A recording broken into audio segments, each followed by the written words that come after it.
जिल्ह्यात वादळी वाऱ्यासह पाऊस व गारपीट, शेतकऱ्यांचे नुकसान. खामगाव शहरात परिसरात आज मंगळवारी दुपारी अचानक झालेल्या वादळी वाऱ्यासह पाऊस व गारपिटीने अनेकांची तारांबळ उडाली.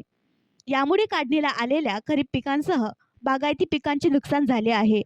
तसेच अनेक ठिकाणी वादळाने घरावरील टीनपत्रे उडाली व झाडे उन्मळून पडली. शेगाव शहरात आज दुपारी 3 वाजताच्या सुमारास अचानकपणे आभाळ येऊन सुसाट वारा आणि पावसाला सुरुवात होऊन गारपीट पडायला लागली. सोसाट्याच्या वाऱ्यामुळे अनेक घरावरील टीनपत्रे उडून गेली आणि मोठी मोठी झाडे कोसळली. तर शहरातील प्रत्येक रस्त्यावर झाडाच्या पाल्यापाचोळ्याचा खच पडलेला होता.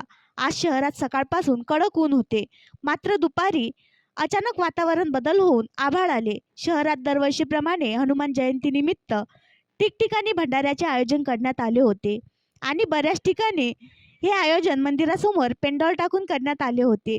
अचानकपणे पावसाला सुरुवात होऊन मोठमोठ्या गारा पडायला सुरुवात झाली. सुदैवाने कोठेही जीवितहानी झाल्याचे वृत्त नाही. शेगाव शहरात आज मंगळवारी आठवडी बाजार असल्याने किरकोळ व्यापाऱ्यांचे चांगलेच नुकसान झाले. वाऱ्याचा प्रचंड वेग आणि त्यातच पावसासह गारा यामुळे नागरिकांचे भंबेरी उडाली होती.